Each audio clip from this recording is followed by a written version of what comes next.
Welcome, everyone. Thank you so much for being here. We'll let everyone in, and we're glad you're here. My name is Kelsey Mora. I'm representing Pickles Group today. And we always like to ask if you're in a position to do so, to maybe share in the chat where you're joining from, what brings you here if you feel comfortable, and if you're in a safe position to do so. We'd just love to know where folks are joining from and what brings you here. This webinar and panel discussion is in honor of Children Facing a Parent's Cancer, which is a sponsored month by Kesem. We are so grateful and honored to be in collaboration with these wonderful organizations about this very important topic that we all work together to support kids who have a parent with cancer.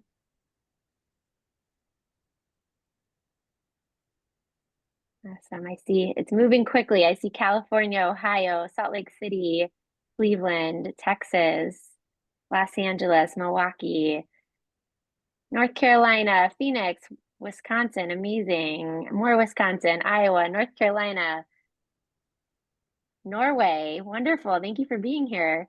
Louisiana, Michigan, awesome. I see a lot of, thank you for sharing. Those of you who are sharing your personal experience clinically, personally, we're grateful you're here. And we have a lot of you here, so we're grateful. We will have someone monitoring the chat, so if you do have questions throughout, we'll do our best to get to them. I'm going to start us off by talking a little bit about how to talk to kids about cancer. We'll talk about developmental reactions to the topic of cancer, starting with infancy through adolescence. I'll talk about 3 guiding tips for having these difficult conversations with children, and then we'll pivot to hear from our incredible parent and leader panel, which includes Carolyn Agnew, who's one of the co-founders of Pickles Group.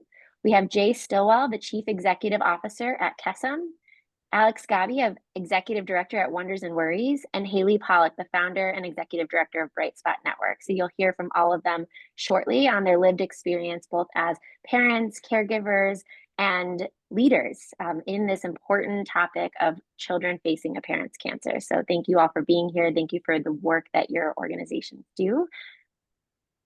I am Kelsey Mora. I'm the Chief Clinical Officer for Pickles Group. So my background is as a dual certified child life specialist and licensed clinical professional counselor. I'm going to start by talking a little bit about developmental responses to this topic of cancer. Really quickly, can we hit record if we didn't already? I might have missed it, but just want to make sure we've got it. We are. Yep, we're all set. Thank you. I think it started when we first joined. So yes, this is being recorded. It will not have videos or names in the recording aside from the panelists, but keeping that in mind that it will be recorded so that we can share with those who were unable to attend today.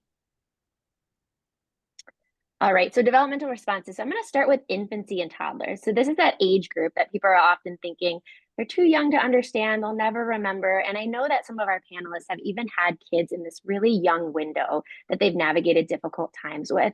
This age group does have limited understanding and comprehension, but they can really sense changes. They're aware of the behaviors and feelings around them. So depending on who is the person with cancer, that can be really disrupting to their caregiving, to their routine, to their feeding, having a parent in the hospital. And so we really want to just acknowledge that even these little ones can recognize that there's changes in the environment, which is why they might benefit from some of the tips that we're going to discuss today.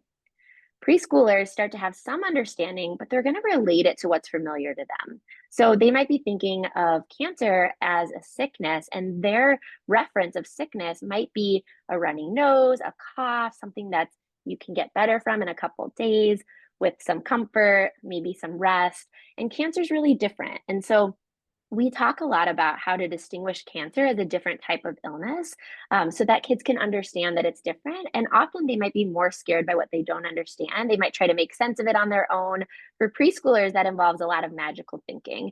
They may think that they did something to cause this. They may think that they can catch it. And so we really want to clarify how cancer is different. And that's why it's important to start those conversations really young.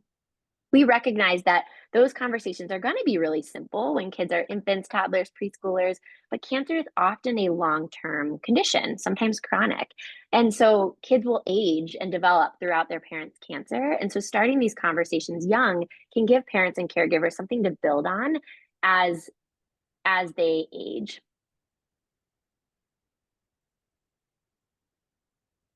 And then we're going to talk about elementary age. So this group has increased understanding, but they also might have misinformation. So they may be not feeling comfortable asking hard questions if it's not being modeled for them. So we want parents to know it's okay to talk about it with this age group, because if we don't, they may try to get information from a different source. They may ask their friends, they may ask the internet. They may ask someone who's not familiar with their situation, and they might get information that doesn't actually represent what the family is going through. And so, what we can do for this age group is open the lines of communication and help them know this is an okay thing to talk about. It's an okay thing to ask about, and we're going to navigate it together.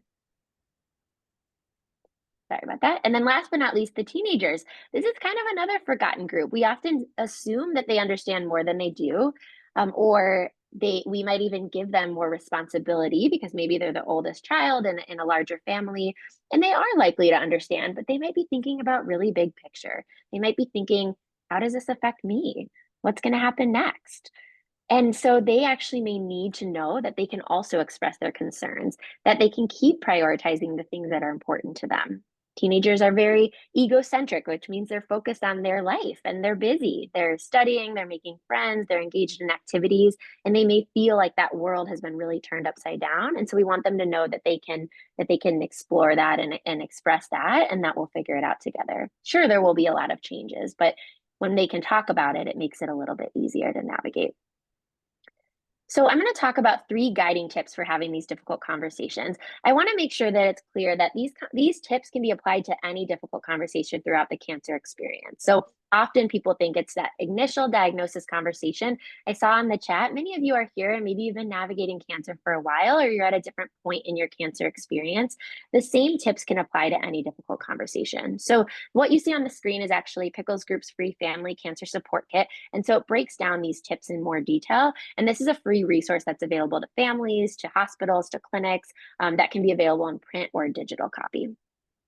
So those 3 tips are sharing information, sharing expectations, and sharing feelings. And I'm going to go into more detail about each of those.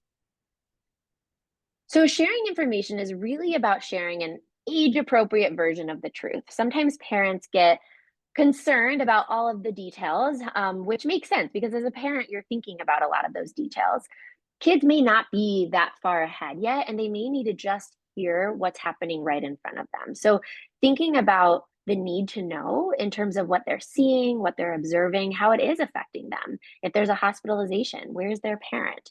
In terms of thinking about when to have those conversations, often parents may wait and they may do that in efforts to protect their kids, but sometimes kids, like I've said before, are more scared by what they don't understand or what they don't know. And so starting again with just what they need to know right now and trying to give them information when you have it and when you feel prepared to do so. So who can you have that conversation with? Is there a co-parent? Is there a friend? Is there a relative? Is there a professional? Can you have that conversation maybe in a more neutral environment, a neutral time of day, ideally when kids are well rested and well fed? Although I will say they don't always reciprocate that when they have their big questions and you're tired and hungry. But asking those questions when they're in as well of a mindset as possible, and then giving them a warning, saying something like, "I have something important to talk to you about." That can help them know that the conversation that's coming next is going to be a little bit different. It's not a one and done conversation. It's really about taking this larger concept and breaking it into mini conversations along the way. So I talked about helping kids understand that cancer is a different kind of sickness. So we do want to encourage using some real words, and that might mean breaking it down in a scientific way. It might be actually talking about cancer as a problem with the cells. I also want to make sure parents know that I don't know is a real answer. And kids actually feel that that's honest when parents say, that's a great question. I don't know the answer to that right now. As soon as I do, we'll talk about it. That can be reassuring, even if it feels hard as a parent to not be able to fix something or answer something. And kids will self-dose. They'll kind of show you how much they can handle at any given time. And when kids trust that you're going to update them when there are changes or updates, good, bad, or otherwise, the in-between can actually be a little bit more normal. And that's what leads us to the share expectations. So really centering some of these conversations on when there are changes. What will be different? What will be the same? It might be telling kids, you're still going to go to school, but the neighbor's going to drive you. School is the same, the transportation is different because there will be a lot of changes, but there's also things that can remain consistent.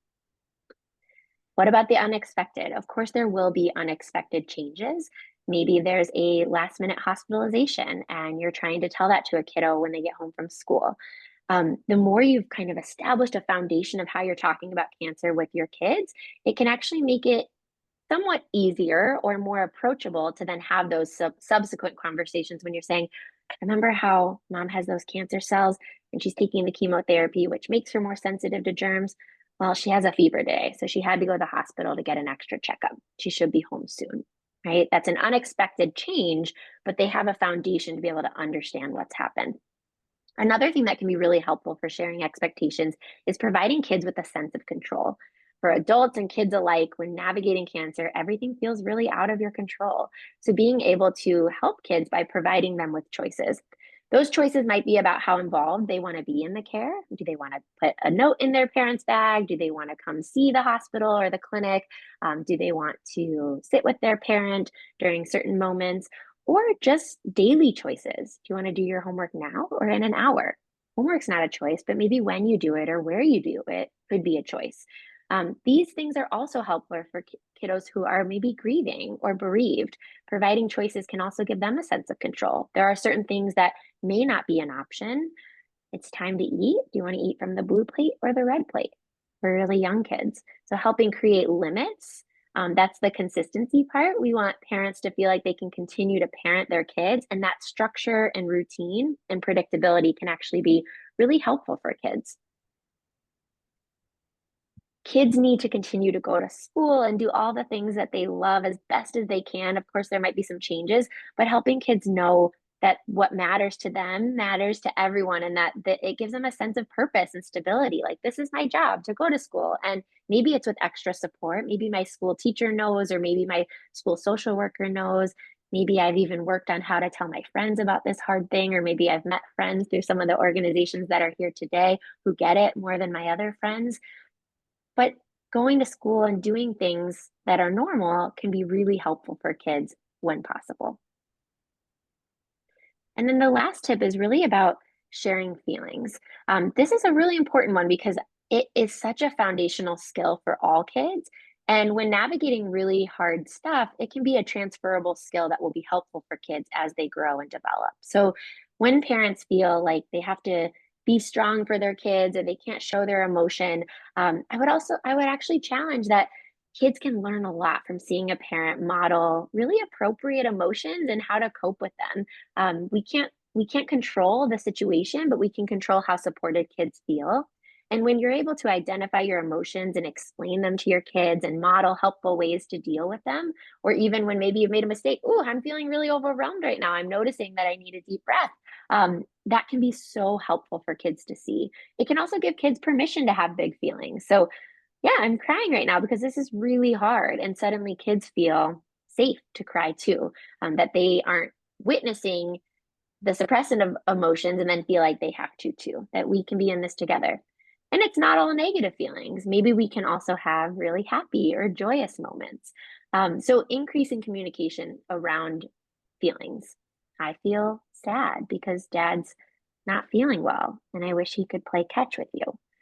Yeah, me too. I wish dad could play catch with me too. Let's think. What are some other things that we could do right now? Or who could you play catch with right now? So, really helping them then think about how they can problem solve, recognizing that there might not always be a solution. And in those cases, kids might really need support. Identifying and practicing coping skills. Again, this is such a transferable skill. Um, Helping kids embrace their feelings and as a family, really working through those feelings together. So remembering those body basics, it is so important. I know we have some really young kids who have navigated hard things, and including children of our panelists. And teaching these skills at a young age can be really helpful as they grow and develop to be able to know, okay, my breathing helps me when I feel upset. Or I'm someone who uses really physical outlets. I need to run or play tag when I have big feelings. Or I'm someone who likes to use creative outlets. I like to draw or I like to listen to music.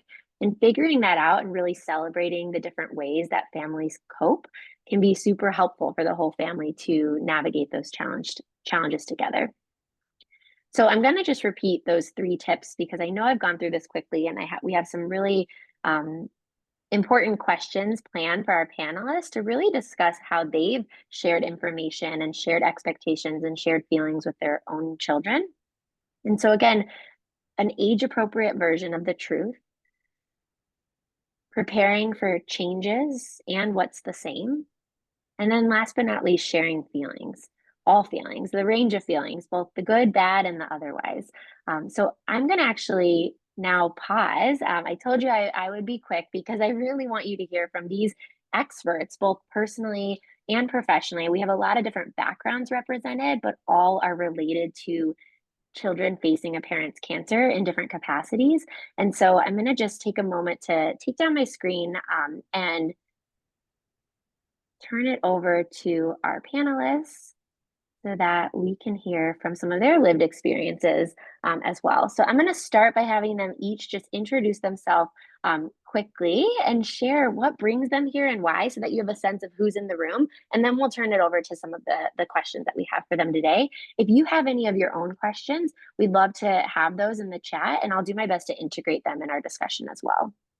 So I'll just call on each of you to give a brief introduction of yourself. And Haley, I have you first. I'm so glad to be here today. My name is Haley Pollock. I am the executive director and co-founder of Bright Spot Network. I was diagnosed with stage 3C colon cancer when I was 37 years old. At the time, I had a 6-month-old baby and a 3.5-year-old. It was a lot, and I couldn't find the resources that I really needed at the time. And so about a year after my diagnosis, I co-founded Bright Spot Network with another young mom who was navigating a cancer diagnosis with a baby and a preschooler. And Bright Spot Network was born, and we support families navigating cancer while raising young kids. Thank you, Haley, and thank you, Bright Spot Network, for all that you do. Alex. Thanks, Kelsey, and thanks for having me today. My name is Alex Gabby. I'm the executive director at Wonders and Worries. We are a national nonprofit that was started in 2001, and our focus is on having child life specialists help children 2 to 18 in a household that has a parent with a serious or life-threatening illness or injury, which for us about 80% of the time is a cancer diagnosis. I'm down in Austin, Texas, and in 2010, my wife was diagnosed with late-stage ovarian cancer during a C-section to deliver our third child. She passed away, unfortunately, in 2013. And at that point, my oldest son was 12, my daughter was 9, and the newborn was 3. So that's my story. Thank you, Alex. And thanks for representing Wonders and Worries as well. Jay. Thanks, Kelsey. Thank you, Pickles, also for hosting this. My name's Jay Stillwell. I live in San Francisco. My late wife, Lee, was sick for about 9 months before she passed away of cholangiocarcinoma, and that was in 2014. The time our daughter was 6 years old, and she was in kindergarten. Now she's 17 and a junior in high school. I lead the national nonprofit Kesem. We support children like my daughter through and beyond their parents' cancer, and we provide fun, free programs through and beyond a parent's cancer. And the programs are all year round. We have a flagship free summer sleepaway camp, and then other programs throughout the year. So nice to be here. Thank you, Jay. And Carolyn. Hi, everybody. Thanks, Kelsey. And thank you to all of our other panelists for being here today. I'm Carolyn Agnew. I live in the suburbs of Chicago with my husband, Mark, and our 4 kids. 6 years ago this week, my husband was diagnosed with stage 2 brain cancer after having a seizure. And at the time, our kids were 9, 7, 5, and 5. And we found that our kids felt lonely and isolated and were really yearning for some support and some other kids to be with that understood what they were going through. And so we got together and with 2 other families who were also navigating a cancer diagnosis of a parent. And that's how Pickles was born. And it really was wonderful seeing the weight lifted off our kids' shoulders in finding community together. And so here we are today. Thank you, Carolyn. And so I'm just going to start us off with our first question, which is really, what has your experience been like talking to your kids about cancer and or loss? And Haley, I know your kiddos are quite young when you navigated this initially. Would love to hear you talk about that end of the developmental spectrum, and then I'll maybe pivot to someone with older kids too. Sure. So when I was diagnosed, like I said, I had a 6-month-old baby and a 3-year-old. And from the time of my diagnosis to my first, part of my treatment, my surgery was within a week. And so we had to move really quickly. And for me, I was getting a lot of conflicting advice. People were like, your kids aren't going to remember this. You're so lucky, like lucky you, don't worry about it. But like right off the bat, I knew that was bad advice. I knew that my 3-year-old was already picking up hushed tones. She was already picking up that her grandparents were there. She was already picking up that I was crying all the time. And that was the truth of it. And so I knew that I needed to talk to her, and I needed to talk to her before I was, of course, gone from the house for 5 days for a major surgery. And so my experience talking to her was, we sat her down, and I did a lot of the things that you talked about, Kelsey. Told her, we have something to talk to, me and my husband, we have something we have to talk to you about. And I told her that I had an owie in my tummy, and it's called cancer. And, we sort of talked about how we had a special doctor that was going to help me, and that we'd be able to FaceTime, and that her grandparents were going to be around a little bit more in the next week and probably into the future. I could tell almost immediately, like, that feeling when your kid's like, oh, thank you for telling me, like, I get it now. Like, she could tell that something was up, and she appreciated hearing from her parent, what was going on. But I think it's also important. I think sometimes with a baby, people are like, again, right? Like, oh, they're a baby, they're not going to remember this. Don't worry about it. But I was nursing at the time, and I had to stop nursing like immediately for my surgery. And that was one of the most kind of jarring experiences for me in my cancer diagnosis. And also for the family, because that was the way she was getting her food. And I had a friend who was like, just talk to your baby, just tell her what's going on. And it felt really silly at first to, be like nursing my baby and be like, this is going to end soon and things are going to change for, our family. But it was such a healing experience for me to talk to her. And developmentally, it's also appropriate, right? Like, it's good to talk to little kids. It's good to talk to babies. That helps with their verbal, skills and all of these things. And so that was just a really important part of my process. And I think also important for our family, because then it also allowed our family to never have cancer be something that we didn't talk about. Even as a baby, we were bringing it into the conversation. So it remains part of the conversation. We're still talking about my cancer, and it doesn't have to always be with a black cloud. It can have, all different kind of scales to it. I love that. I love that you followed your instincts, Haley. It sounds like you were getting a lot of maybe unsolicited advice and trying to pass through that. And hopefully collectively our organizations are giving folks the guidance that they're really needing in these hard moments. And I love that you talked to your baby. I think that sounds like that was not only healing and therapeutic for your baby, but also you during a really hard, unexpected change as a parent. So yeah. And the pivoting, I mean, what you shared really represents not only the sharing information, but those expectations. Like, these are the things that are going to change, and this is going to be hard. Here's what we can do about it. So thanks for sharing all of that. Jay, can you share a little bit about your experience? I imagine that a lot of people struggle with this question of whether or when to tell kids at all. Haley, what you said rings true for me as well. And I think it comes from such a good place. We really want to protect our kids from pain. But as you said, kids are so perceptive. And I think, the things, Kelsey, that you mentioned at the beginning ring true for me, and some of the advice that I heard as well. That was so helpful, for, I'll say, that being honest in an age-appropriate way, I think really helped to establish and reinforce trust with my daughter. So, for a 6-year-old, it sort of went like this, like mommy has cancer. Mommy has an illness, and it's called cancer. We named it. There are doctors and nurses that we're going to see, and they're going to give her medicine to treat it. And the medicine is going to happen every week. And we hope that the medicine will make the illness go away. We hope was important because we didn't know at the time, and not promising anything, and being honest in that age appropriate way was really helpful. I found that there's also a certain comfort that comes in just normalizing our feelings. And speaking for my family following Lee's death, it was really helpful, I think, for our whole family, for each of us. And I modeled this to name how I was feeling and to do it often, to say, after her passing, I really miss mommy right now.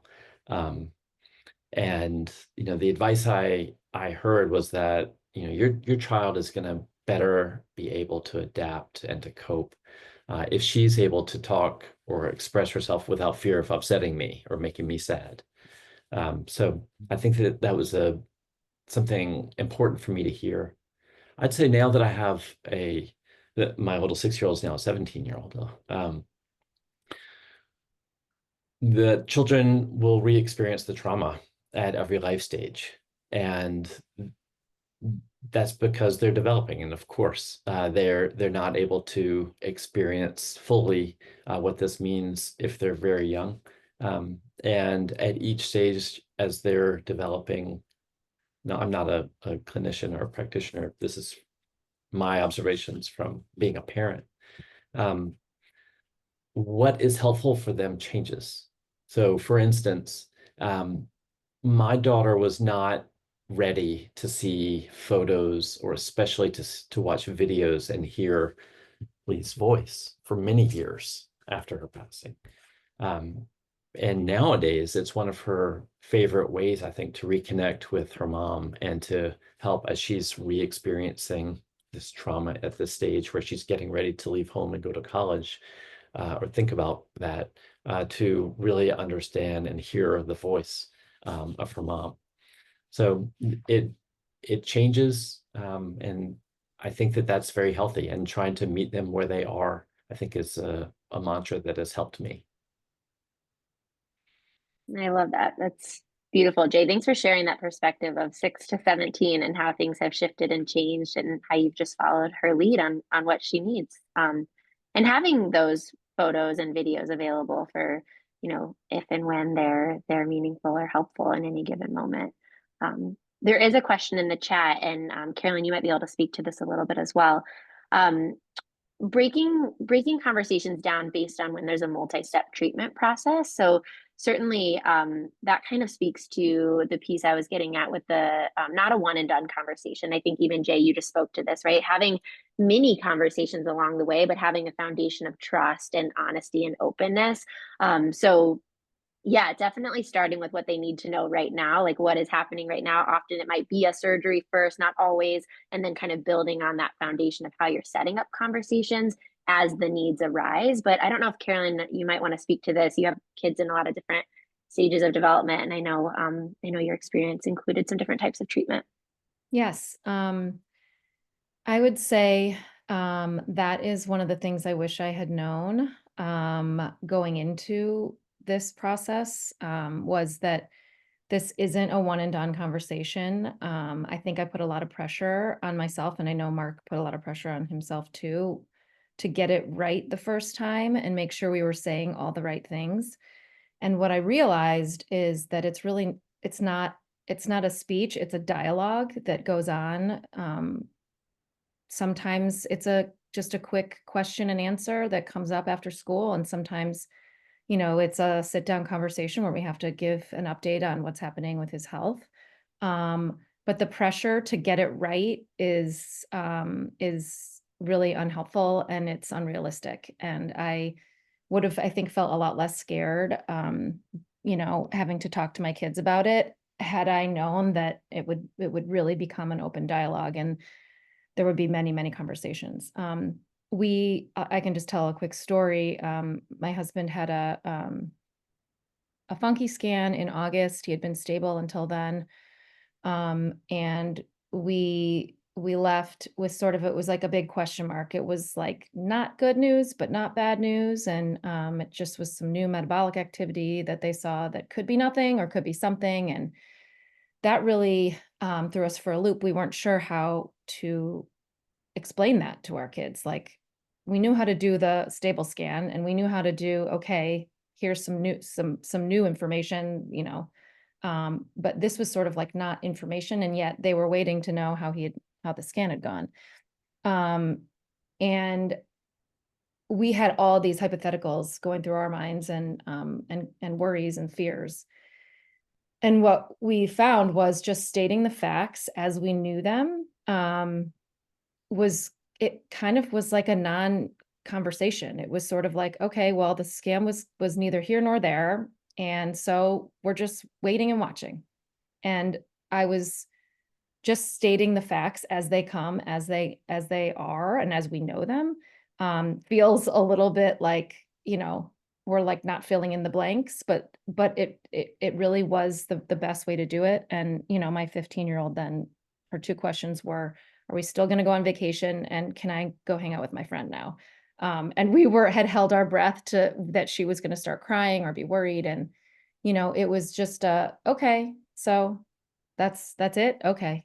And in terms of the stages, just to speak to that part of the question, I think it really is, just, the knowledge or the information that you have as you become aware of it and as it makes sense for them to know it. There is such thing as too much information for kids where they don't need to know maybe, all the details, but enough information for them to know the truth. And I think taking it in stages and nuggets is a really good way to do it. It has been for us. Thanks, Carolyn. Yeah, and I imagine if your kids had bigger questions after that conversation, you would have answered them, right? Like, it's like when kids have questions, it kind of helps us know that they're ready for more information, but their reaction was one that was like, okay, can I hang out with my friends, which is age appropriate. And so I talk a lot about how kids respond too. And I think parents often worry, they wanted to hang out with their friends. Does that mean the conversation went poorly, right? Or they didn't have any questions, or they had a lot of questions, or they were really quiet. And I really believe that kids it's just them trusting that they can just show you what they need, which might be nothing, which might be more, which might need space. But it doesn't necessarily mean that all kids will react the same or that a reaction is good, bad, or otherwise. It's just them being them and showing you what they need. And yes, that was a really beautiful story. Thanks for sharing that. Then the next, I see there are some more questions. I'm gonna move to our next one, which I think will continue to address some of the questions in the comments as well. Alex, can you speak to maybe just general advice that you'd like to share with others facing cancer while parenting kids and teens?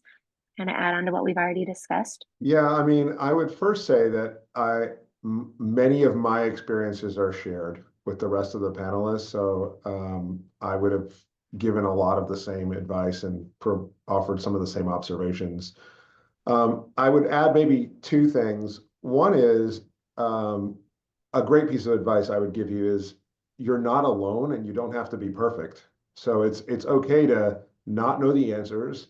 It's okay to seek help, which a lot of you are doing, by being on this call, but that's totally fine. I remember 15 years ago, which was when we had our first conversations, it was for us connecting to Wonders and Worries because we were clients. It was just such an area of comfort to know that there was somebody who was trained in child development and that understood how these things work. Because like Jay, I am not a clinical professional.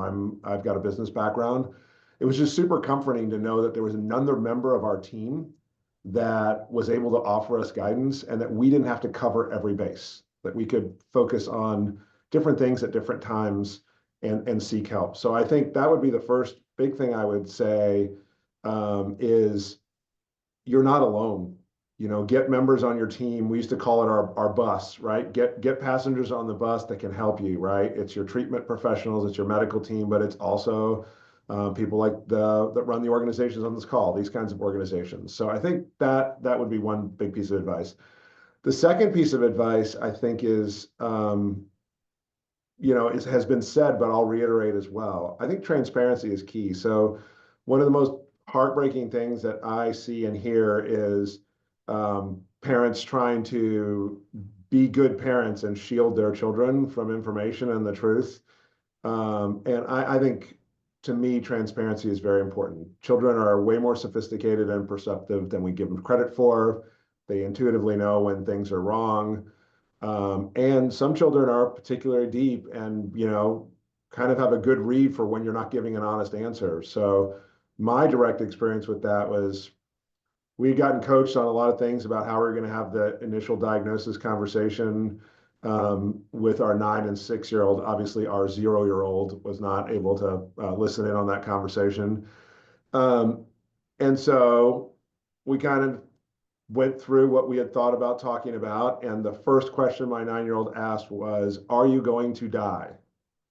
And that was sort of a shocking initial question. I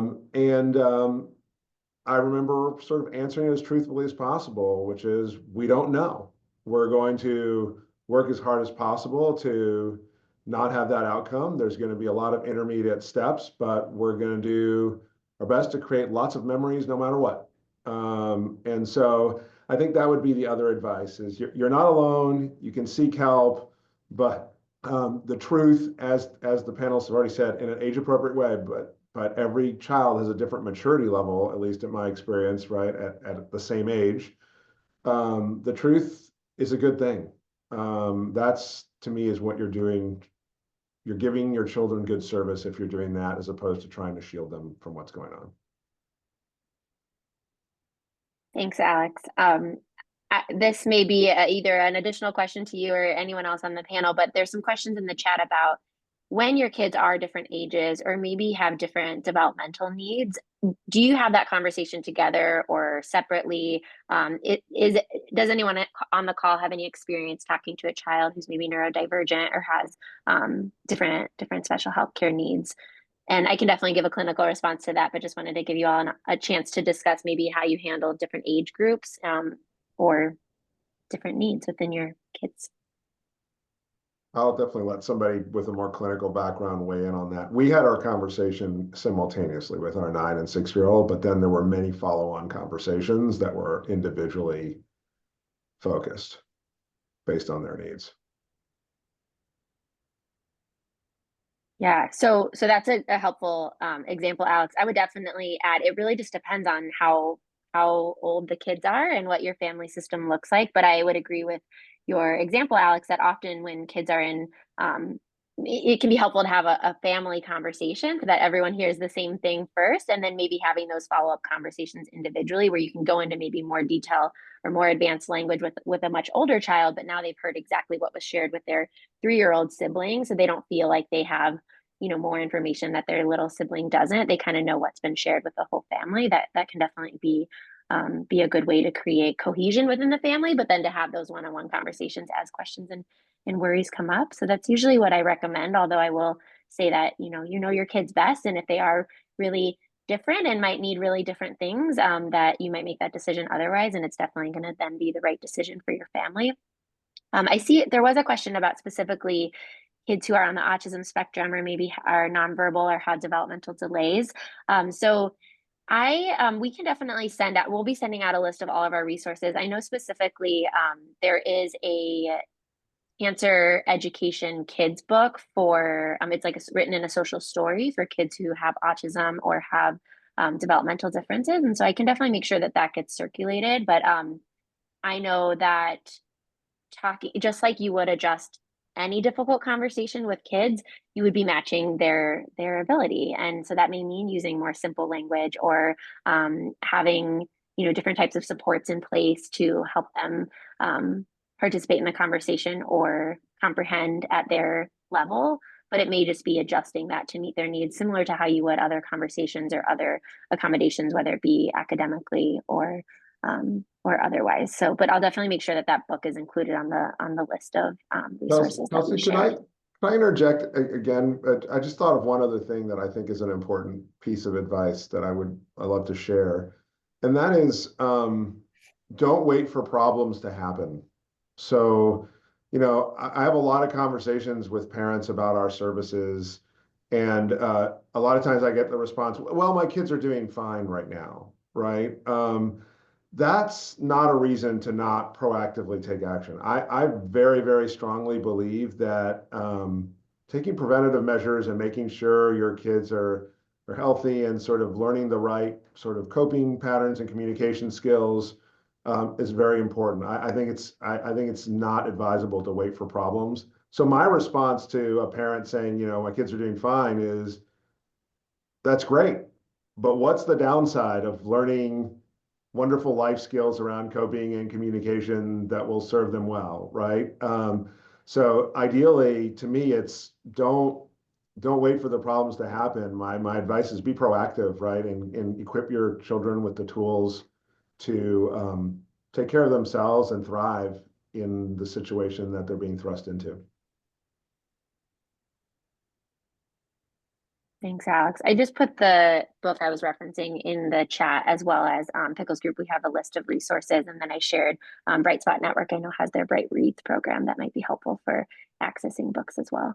That's actually one of the books that we offer, so definitely check it out. Oh, great. Okay, perfect. Thanks, Haley. Okay. Next question. What have you found that your family has needed most when facing cancer and loss with kids? Maybe for caregivers on the call, like what was most helpful? Maybe, let's see, Jay or Haley. I think that personally recognizing that life is different now has allowed me over time to give myself some grace. I'll reiterate what Alex said, that you're not going to be perfect. You might not get it right, but recognizing that life's different means you're going to reprioritize things. And I think what we needed most was to feel that we weren't alone, and that there were people out there who got us and understood what we were going through. And a piece of advice that has helped me was, one was from the school counselor after Lee's passing, who said, she sensed my primal need to shield my daughter from pain. And she said, no one is going to stop this little girl from suffering the loss of her mom. It's like a dose of reality, and it was true. And so what I learned in my advice is support them in their grief and in their worries. And how to do that? Well, there's a lot of help out there, but I found the number one thing I could offer is just being present. That is extremely supportive, and then modeling as an adult that grieving is important and it's healthy. And then just as important though, and maybe obvious and intuitive or counterintuitive potentially, is look for ways to let your kid be a kid. Grieving and emotions are necessary and important, and you have to allow space for that. And so is laughing and playing, and kids still have the capacity and the need to experience the joys of playing and joys of childhood. And, I'll say it's true for a 6-year-old, it's true for a 17-year-old. And I think that is what feeling a part of a community and being part of a joyful place is what has made our experience with Kesem so important, and what initially made my daughter want to go back that second year, and now 10 years later still want to be a part of it. I love that, Jay. Thank you for sharing that. I would say something similar, that, at the time of my diagnosis, it was terrifying. I mean, it was absolutely terrifying. Like, how are we going to manage this? And I think the thing that I always came back to is wanting to let my kids know that they were always loved. And no matter what was happening around us, no matter how kind of different their routine was, or, maybe how scared I was, that, it always came down to, how much like we loved them, and just really making sure that they knew that our house was like one just like full of love, and in whatever ways that we could bring that to them. And then the other thing that I want to just like share is is like a little bit just about grace, and the grace that like we need to give to ourselves. And Kelsey, I know that I've shared this story before, but for me as a parent, I'm still not a great cook, but when I was in the middle of my cancer diagnosis, I like could the best I could do, still the best I can do, but when I was in my cancer diagnosis, the best I could do was macaroni and cheese. And I felt so much shame about macaroni and cheese. And then my kids started calling it Mama's Special. And I felt like deep, deep shame about like my kids thinking that like the Mama's Special was like boxed macaroni and cheese. And then my friend shared with me that when she was growing up, she had she like loved cup of noodle. You pour the boiling water in, cover it, and her mom would just be like, okay, let's count down from 15, and then the magic happens. And she was like, that's what you're doing with Mama's Special, is that like you are giving your kids like love and magic, and they know that that's the best you can do, and that you are giving them the best you can. And it was such a helpful reframe for me to like shift the like, I'm such a bad mom, like this cancer is ruining their lives. All I can do is macaroni and cheese, to like, wow, I'm like actually, because macaroni and cheese is delicious. Like I'm bringing them something really special, and they feel that when I'm doing the best I can, they feel that I'm doing the best that I can, and that like equals sort of continuing that feeling of like letting them know that they're just so loved. Yeah, I love that story, Haley, and I'm happy to hear it as many times. Really, the reframing, right, from being perfect to being present, or from mac and cheese being a bad mom to being the best mom, right? Like just being able to reframe those things is so important. There was also a question about I talked a lot about giving kids choice and control, and specifically for including kids in a parent's cancer experience, or in end of life support. Do any of you have any examples of maybe ways that your kids were or have been involved in things that you'd like to share with others? Someone shared they love the idea of leaving notes. Any other ideas you can offer for kids who want to be involved and feel like they're doing something to help their loved one? I can share stuff that I've heard from other families in the Bright Spot Network community. This isn't something that we've done, but I know that some families have a stuffed animal that is like the kid's stuffed animal, and then the parent takes it and maybe takes a picture at like a infusion, or a kid gives them like a trinket, or vice versa. And so it's something that like on the day of an infusion, or at surgery or something like that, that they have like a special connection to one another, and that can be really soothing for everybody. Love that, like a kind of a security connection item to help with the distance or the separation at times. Yeah. Any other examples? No pressure. Just want to make sure everyone who has something gets a chance to share. I'm really like a no frills child life specialist and therapist. So like there's a lot of magic that can happen with paper and markers. So even just giving kids the opportunity to like put a note, or I know the note, but like a card, a picture that can be hung up in the clinic or hung up in the room, or a welcome home banner, can go a really long way. And maybe picking out like a little something. Obviously it can be hard for a parent if a kid is trying to fit like their 5-foot stuffed animal inside your backpack, but something small, right, that they can send with you. And maybe it's a printed picture, or maybe decorating frames together, or maybe there's like symbolic clothing or colors, right? There's a lot of magic that can happen in really small things. So yeah, it can be really creative and elaborate, or it might just be those simple things that it's like, oh, every time my dad goes to clinic, I always wear this bracelet or something like that, and that's really meaningful for me.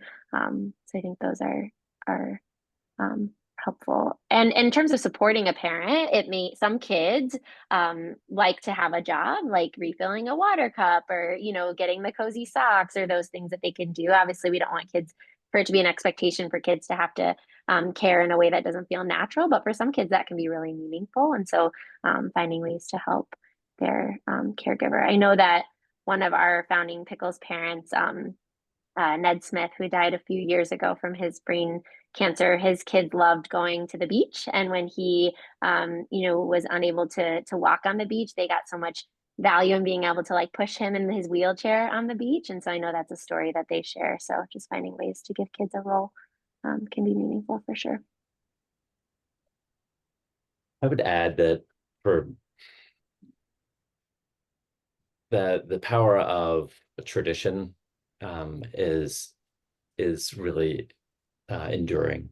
So on special anniversaries, on a birthday or the anniversary of her passing, it's a given that we're going to be baking together her favorite warm chocolate chip cookies, and then also pairing that oddly with Diet Coke on ice.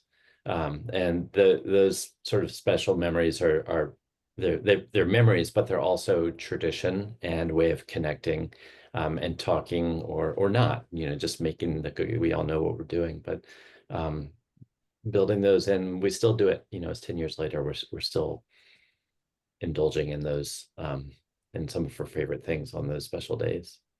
Yeah, I want to jump into, because that, Jay, what you said is, I think, something that we found incredibly valuable. And again, I'm not sort of a clinical person, but one of the things that I thought would be very important for my kids was for them to be able to continue to make memories with their mom after she passed, right? And so I'm not saying like, and so one of our things that we did as a tradition with the family is we traveled a lot. And so actually my youngest had the idea of bringing small little canisters of his mom's ashes with us when we traveled, and finding really pretty spots to put one of the canisters to rest. And so we've got a hallway full of pictures of what he started calling little mommies spread all over the world.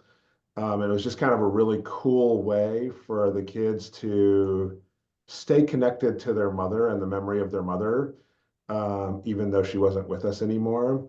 And, eventually they got to the point where it's like they didn't need to do it anymore. But that was after 70 or 80 of them were spread around. But the coolest thing of all was when all of my kids said, I can't wait to take my kids to see where all the little mommies are.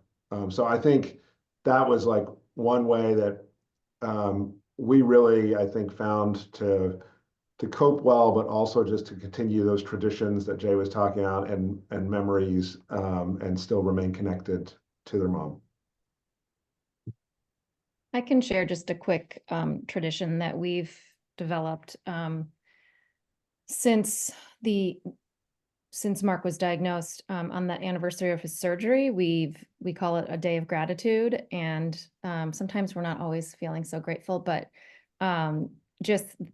the first year we went to the hospital where his surgery was in Chicago, and brought food to the team, and just had an afternoon together, and went to thank the medical professionals who took care of him during that crazy time.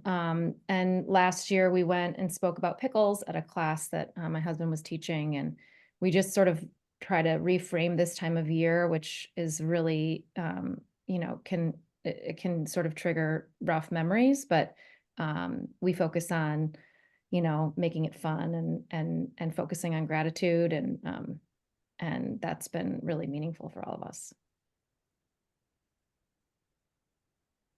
Thank you guys for sharing those traditions. I know there's a lot more coming in through the chat. I did see a question specifically about working with adults.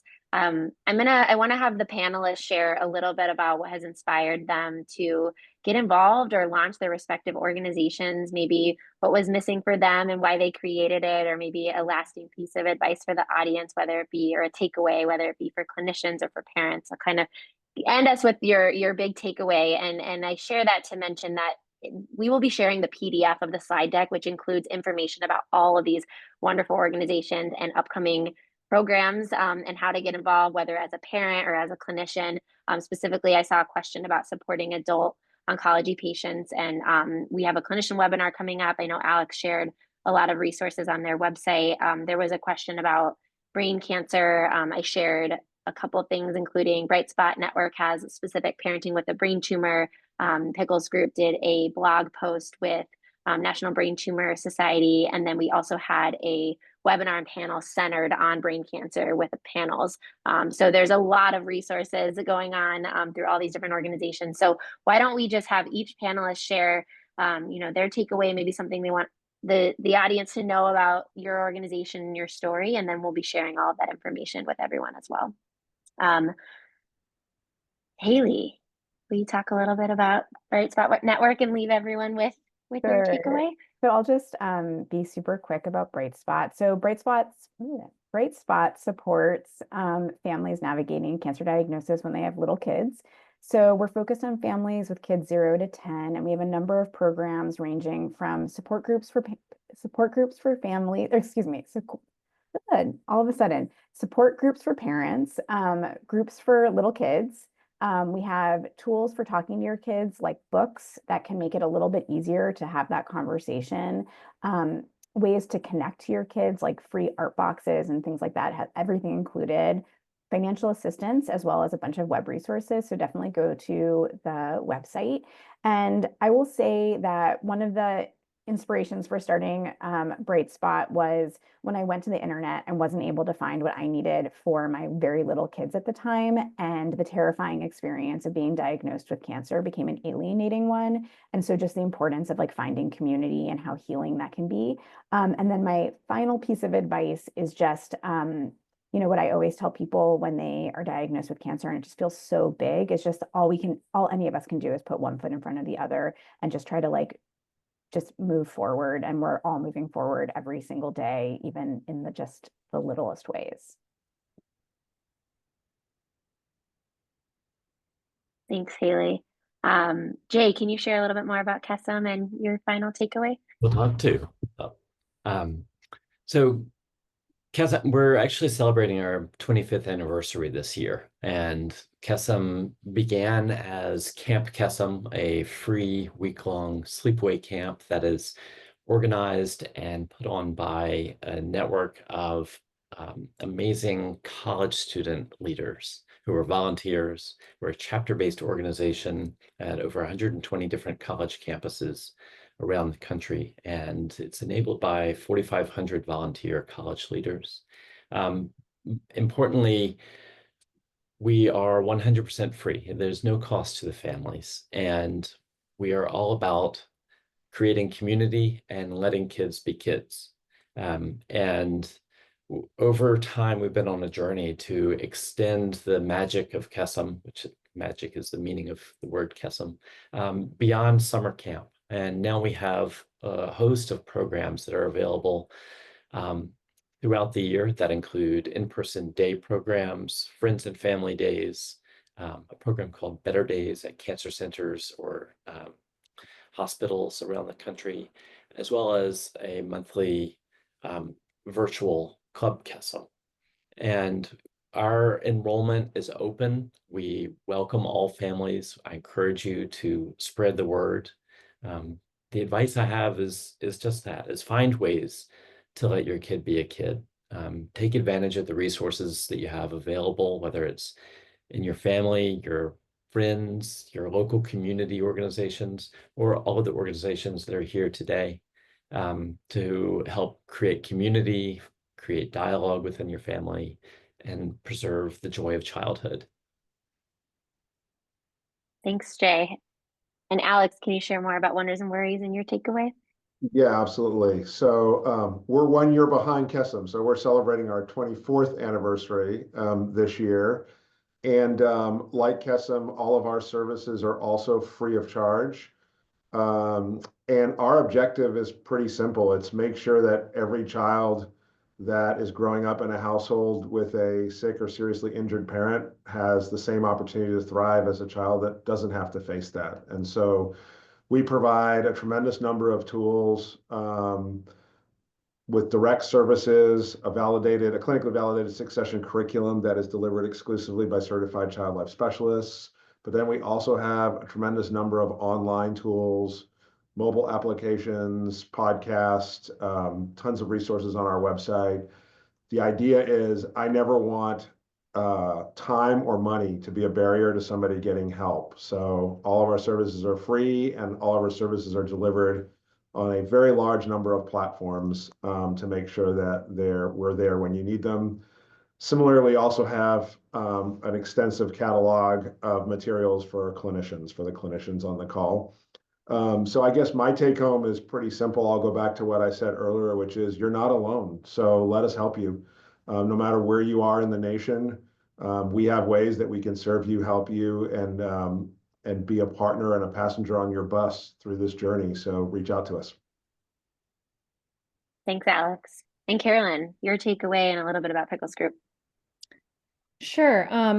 So I'll start with my takeaway. I think that I'm sort of piggybacking on what everybody has said, but that the relationship building is the most rewarding part of the work we're doing, and I think has allowed us to feel supported and connected in a way that I did not think was even possible when we were first dealing with my husband's diagnosis.